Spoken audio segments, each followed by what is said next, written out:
Hi everyone, welcome back to my next video. One of the things I've been aware of for a while is how well RVing and being a nomad in a car, van, or RV can fit into the prepping survival lifestyle and mentality.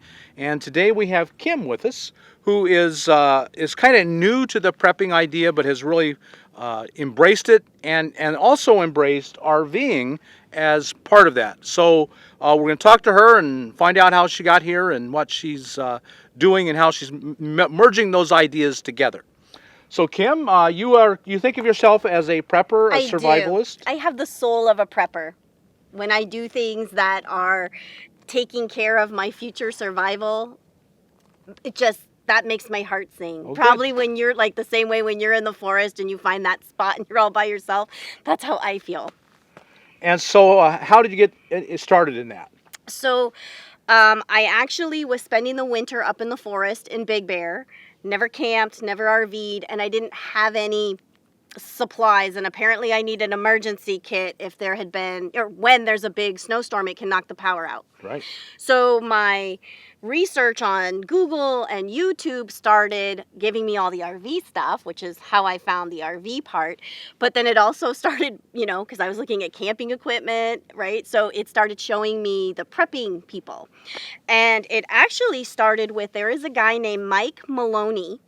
He has a video and it talks about our economic system and how it really, really works. And I think a lot of people have absolutely no idea about the fact that we're a fiat currency, the fact that they do fractional reserve banking. I'm not going to go into what all these, that's your incentive to go Google these terms. And that when we put our money in the bank, we are actually allowing the bank and saying we will be a third party to our money and they can do what they want with it. FDIC means nothing. And the petrodollar and the things that are happening, these are all, like, it's not a conspiracy. They are true facts. Yes. And they really bespeak to the point that our economic system is definitely not going to be maintained in my lifetime. I'm going to be around hopefully another 40 years. I think I'm going to definitely see some major economic collapse in my lifetime. So that concerns me. And I want to be prepared so that if nothing happens, awesome. No harm, no foul. Your life is better anyway. Absolutely. That's always the goal, your best life. Absolutely. And if something does happen, I want to be more self-reliant. I want to be able to stay away from people going a little cuckoo, and having a hard time when this, whatever. And, with all the floods and the fires, it's not going to take an economic collapse. It could be anything. It could be anything.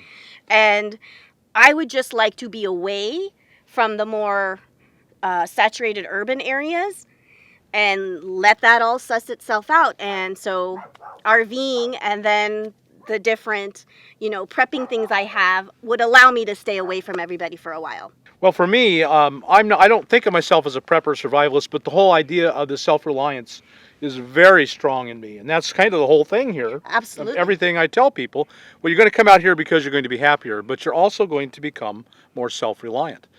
And for me, it's not so much the economic collapse, although I believe in that. I believe that it's a Ponzi scheme. This thing's a big Ponzi scheme. Yep. And like all Ponzi schemes, eventually it's going to end.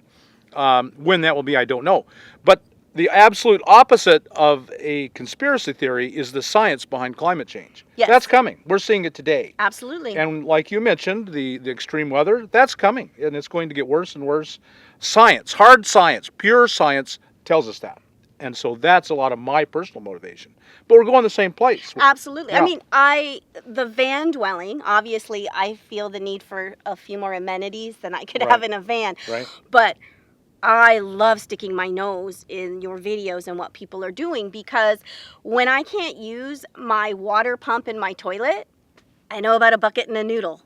Right. The point is, all of that van dwelling, because it's a bit more primitive than what I'm living, I still want that information, and I've got it up here because then I have it in my back pocket. Because it's in the future, it may be what's in store for you. Yes. For all of us. Yes, and so I love it. And of course, the creativity and the ingenuity is just like off the charts of what people do. But Right. Getting back to the prepping, I love it because I wasn't a Boy Scout. And quite frankly, when I was a Girl Scout, I think my badges were like washing dishes and doing laundry, and I'm kind of on a mission. Now I want to learn all the stuff you guys learned when you were Boy Scouts. Right. And it's fun. Yeah. And you'll enjoy it. Absolutely. And it sounds like it'll make your heart happier. Absolutely. It If feels, nothing ever happens, you'll be happier. Of course. And it feels so good, and I don't know if it's because I'm a girl or I'm a sheltered girl or whatever, but I love the self-reliance part. I love learning these things, these skills that I have no knowledge of. I mean, I mentioned that, Scout has been a Matilda too, if you're, Carolyn, but every single time. Your Class CRV. My Class CRV, right. My stepfather, I call him every time something goes wrong, and he said to me, it's unfortunate you don't understand the full picture of the systems. He goes, but you're learning them one at a time as things break down. So it is a gift I'm getting out of all the problems and challenges is I suddenly become way more educated in how electricity works and how the battery works, right. all that stuff. So it's all good. We had a seminar that you came to at the RTR. We're just after the RTR here. And I could tell that you had done a lot of, you asked really intelligent questions. And you were gaining more knowledge by being there. But you had a good solid base. So you've added that already. And now with that base, you can build on that to a real solid foundation of electric and solar. Yeah, absolutely. Well, and you're also doing it in a really good way. You buy the product and you start using it. And you're careful and you learn. When you got the thing in your hand, it's so much easier to learn this stuff than just reading a book. Absolutely. And that's one of the reasons I suggest starting with the Renogy kit, because you've got it, it works, it's all together, and you'll learn, and then if you need more and better, you can change later. Right, and then thanks to when you did the solar build, I'm all plug and play self-contained. So I had to learn amps, watts, volts, but that was about where it stopped. Well, now, because of that build where it was just a battery and the wires and the fuse and the controller and the inverter if you use it, that's all what's already built in that I didn't have any knowledge of. Right. Now I have knowledge of. Right. And actually has been applied to the coach battery to keep it topped off. So, yeah. So it's just building on the knowledge little by little. Constantly. And that's the best way to do it. Absolutely. And actually hands-on. Right. So here's a prepping story of sorts. So I, for some reason, have always been fascinated with pioneers. Yes, If there's an exhibit about pioneers, I gotta go. I gotta see. Okay. And then I'm always struck with the same thought, which is I would have been the worst pioneer. I would have been complaining from the get-go. They would have pushed me off the wagon early on. I'd be like, we're gonna die. It's cold. My butt hurts. Are we there yet? I mean, I'm just too whatever. I'm not a hardy stock. And then I get this RV. I'm like, oh my God, I've become a pioneer woman. Because everything's a chore. Nothing is convenient in this. I mean, comparatively, but not to a house. It's everything's a job. And I think it's so funny that this image I had of myself of I went the last 5 minutes doing that. I'm actually kind of doing it. You're taking a good step towards that. Right. And that's what counts, just moving forward in a goal. And maybe one of these days you'll be that survivalist who goes out with a knife and lives. Who knows? Yeah. Yeah, they keep telling me I need to have a knife. And I'm like, yeah, I can't be trusted with sharp objects. I'll be in urgent care so fast. Well, that might be one you want to work on, because a knife is pretty essential. I know. I keep hearing that. Yeah. Definitely would make yourself get a knife and learn how to use it. And keep your first aid kit right there. You may have to learn to do some stitches. Got a needle or super glue. I think so. Absolutely. And that's part of being a survivalist too. Right. Things are going to happen. Another thing that occurs to me with the community, sort of along the lines of not having a knife or a gun and wanting to eat mammals, but not wanting to be the one to do them in, is, the whole RV community that I've encountered is so embracive. You're immediately one of the tribe. And it makes I have a sense of safety, feeling that, again, if things get a little wonky, that I can just go find fellow van dwellers, car dwellers, RVers, and I automatically have a little group. Mm-hmm. And then I kind of just go, I hope somebody there has a knife or a gun, and very likely they will. I'll contribute in some other way. But, that's also an aspect, because, one of the biggest things with prepping is you are not an island. That's got to be the first. You have got to be part of a community. Yes. And a contributing part of a community. And this lifestyle actually just comes with the greatest community of people.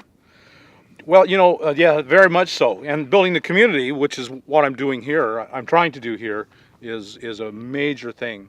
And so finding an area where there is a community is a good.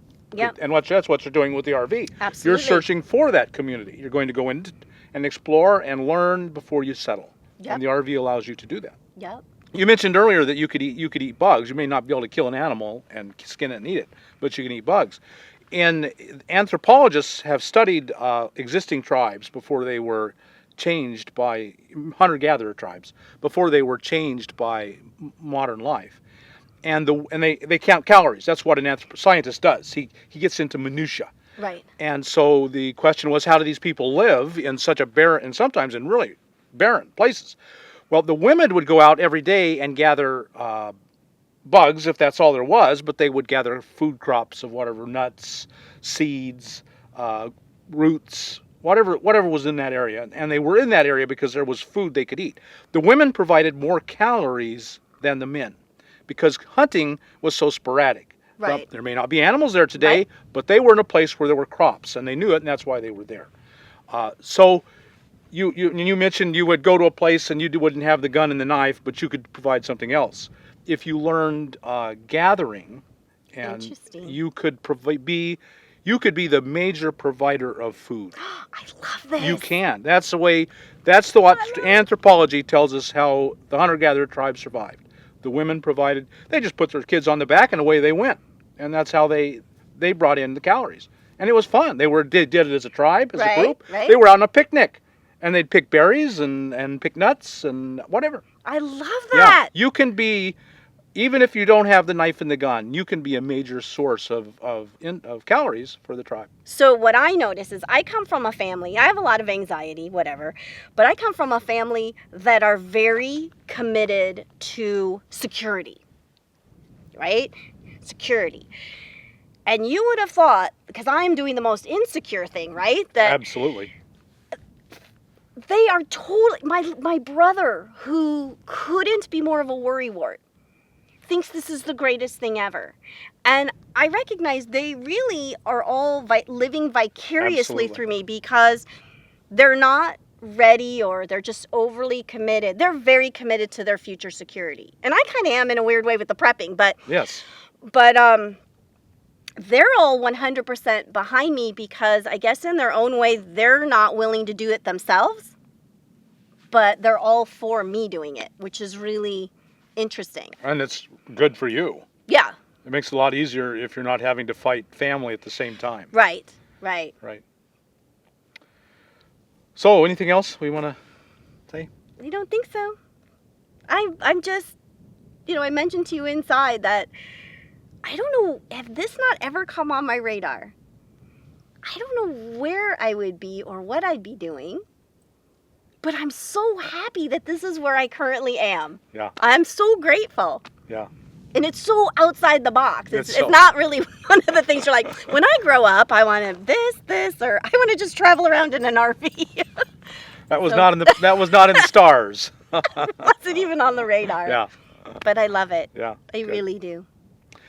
Well, thank you, Kim. I really appreciate your sharing your thoughts and your ideas with us. And folks, I hope you got some inspiration out of this. And whether prepping and survivalism is for you or not, I think you can read Kim's heart that she just wants a better life and the life of freedom and travel and self-reliance. And I think every one of us, if you're find any appeal in my channel and this lifestyle, I think that is going to appeal to you just as much.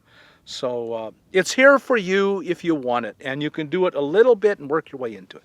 Thank you again, Kim. And you don't even have to be very hardy. No, to do it. no. Living proof right here. Right. So if you got anything out of this video, like us on YouTube, subscribe to the channel, and we'll talk to you later.